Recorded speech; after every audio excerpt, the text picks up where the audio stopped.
बंदो गुरुपद कंज कृपा सिंधु नररूप हरि महामोह तुम पुंज जासु बचन रवि करण करा।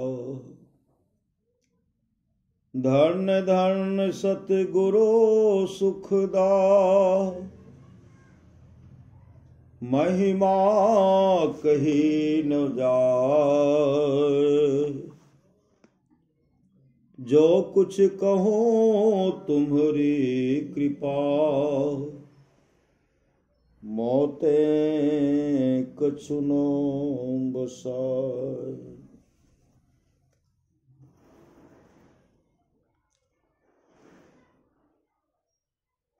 बोलिए प्रेम से श्री सद्गुरु महाराज की जय। महर्षि में ही अमृत बाने सभी चना चून लो। श्री सद्गुरु सभी चना चून लो।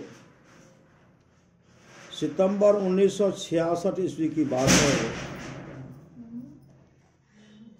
मैं गुरुदेव के चौका में काम करता था।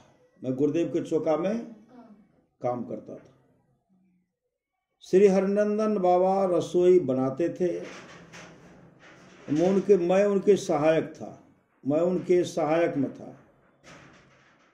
एक दिन चने को दाल हेतु चक्की चलाकर दल रहा था कि पूज्य गुरुदेव टहलने के लिए लाल रंग के कपड़े का जूता पहनकर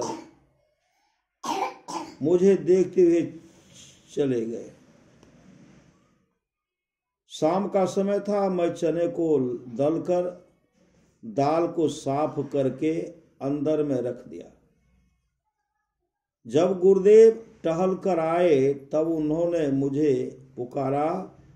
मैं सामने आकर चरणों प्रणाम किया। गुरुदेव ने कहा, देखो दाल तैयार किए हो, कितना गिरा है, इसे चुन लो। श्री सद्गुरु हम लोग वैसे छोड़ देते हैं। कितना गिरा है इसे चुन लो। गुरुदेव के हाथ में छड़ी थी। वे कहते गए, इसे उठाओ और मैं उठाता गया। गिरे हुए सभी चने को चुनने के बाद गुरुदेव कहते हैं कि देखो जी, वैज्ञानिक ने बनाते बनाते रॉकेट तक बना दिया। क्या यह चना बना सकेगा? इसमें किसान का पसीना चुआ है। कितनी मेहनत और कितना समय लगा है, तब तैयार हुआ है। अन्न ब्रह्म है, अन्न नहीं मिलने पर भोजन नहीं चलेगा। जाओ जहां चना है उसी में रखाओ। श्री सद्गुरु मतलब गिरे हुए को उठा लिए। हरिनंदन क्या दाल चढ़ी हुई है? गुरुदेव कहते, श्री सद्गुरु इस संस्मरण सुना रहा हूं, इस मौका में नहीं मिलेगा। श्री सद्गुरु हरिनंदन क्या दाल चढ़ी हुई है? एक बार की बात है, पूज्य गुरुदेव मणिहारी सत्संग मंदिर में विराजमान थे। उस समय हरिनंदन बाबा भोजन बनाते थे। मणिहारी में रसोई घर के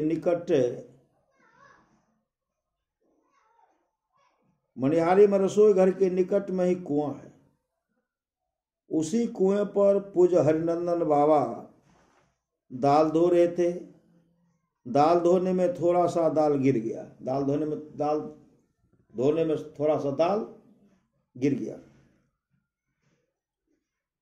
पूज्य हरिनंदन बाबा के मन में हुआ कि यहाँ लोग हाथ पैर धोते हैं, जूता चप्पल लाते हैं, थूक खखार फेंकते हैं।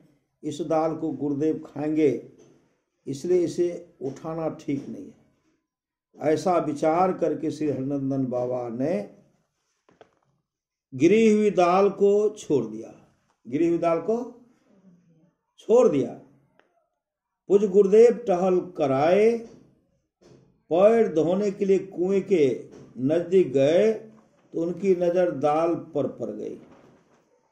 गुरुदेव एक कटोरी में दाल को एक एक करके चुन लिए और उस दाल को 7 बार पानी में धोए।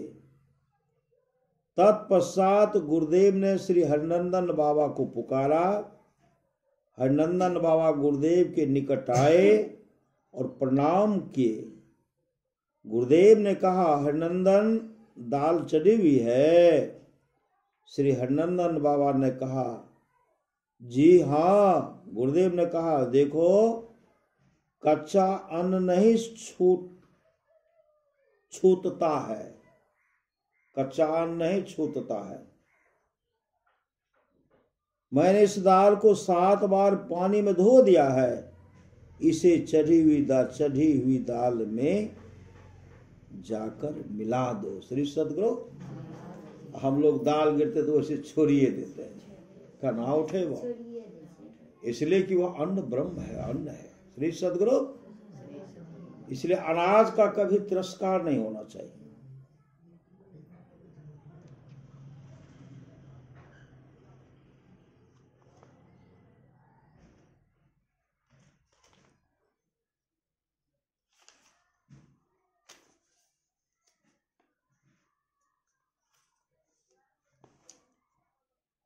मैंने जीवन में किसी का उपकार नहीं किया है। मैंने जीवन में किसी का उपकार नहीं किया है। परमाराध्य श्री सद्गुरुदेव कुप्पा घाट के निवास से टहलने हेतु अपने व्हील चेयर पर बैठकर निकले। अपने आंगन से टहलते हुए दरवाजे पर से बाहर हो गए। फिर दोनों तार वृक्ष के निकट से होते हुए कुएं के पास गए। वहां से फिर कदम वृक्ष से सटे शांति संदेश प्रेस के पास से होते हुए व्हीलचेयर को लौटाकर गौशाला की तरफ जा रहे थे। उसी क्रम में पूज्य गुरुदेव ने गर्दन घुमाकर मेरी तरफ देखते हुए कहा, देखो जी, मैंने अपने जीवन में कभी किसी पर कोई उपकार नहीं किया है। इतना कहकर वे चुप हो गए। श्री सद्गुरु, इतना कह करके वे चुप हो गए। मैं व्हील चेयर के बगल से सटकर चल रहा था और पूज्य गुरुदेव के दर्शन का लाभ भी कर रहा था, पर मेरे मन में गुनावन और बेचैनी हो गई कि गुरुदेव यह क्या बोलते। गुरुदेव तो भजन भेद दीक्षा देकर लाखों व्यक्तियों को उपकृत किए हैं और कर रहे हैं। आए गए सभी को जो चाहिए सो देते हैं। किसी को कंबल, वस्त्र, रुपये, किसी को लड़की की शादी में रुपये, किसी को रोग के इलाज के लिए हेतु रुपये देते हैं, आदि आदि। मैं इन बातों को अपनी आंखों से देख रहा हूं। फिर गुरुदेव ऐसा क्यों बोले हैं कि मैंने अपने जीवन में किसी का उपकार नहीं किया है? सोचते सोचते मैं अंदर घबरा गया। तब अंतर्यामी गुरुदेव ने पुनः अपनी गर्दन को घुमाकर मुझे पुकारा। श्री सद्गुरु, मुझे पुकारा। मैं हाथ जोड़ते हुए सामने आया। गुरुदेव ने मुझे कहा, देखो जी, मेरी दुर्गति नहीं होगी। मैंने जीवन में कभी किसी का अपकार नहीं किया है। उपकार को भूल जाना चाहिए। लेकिन यह बात याद रहे, कि उपकार नहीं कर सको तो कोई बात नहीं, पर किसी का अपकार नहीं करना चाहिए। जैसे यह अमृतमय वचन स्वरूपी जैसे यह अमृतमय वचन रूपी जल मेरे मन के उफान रूपी दूध पर पड़ा तो मेरा मन पूर्ण रूपेण शांत हो गया। श्री सद्गुरु।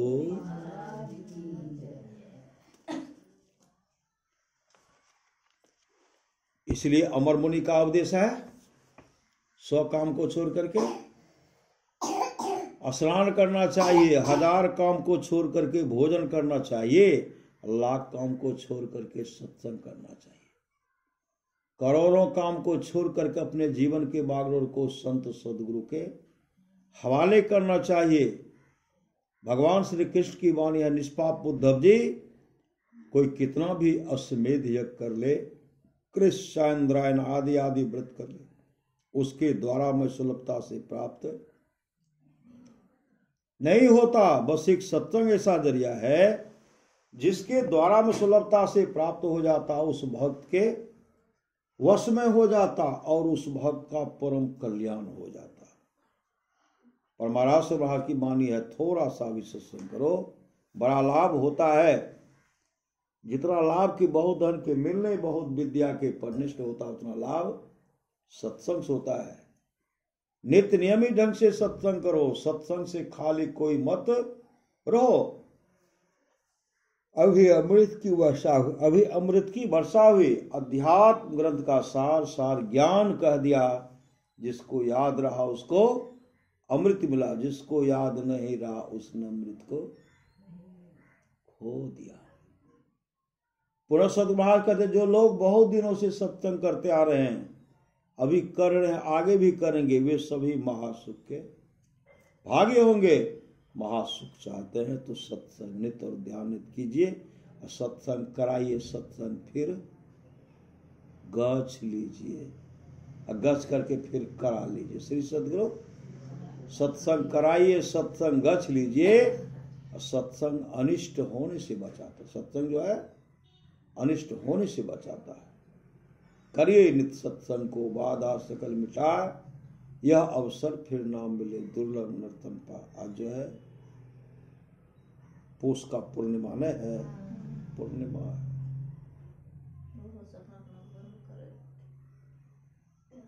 श्री सद्गुरु, पूष का पूर्णिमा के अवसर पर इनको सत्संग का समय दिया गया है। श्री सद्गुरु, जो सत्संग हम लोग किए, बोलिए प्रेम से श्री सद्गुरु। ठंडा की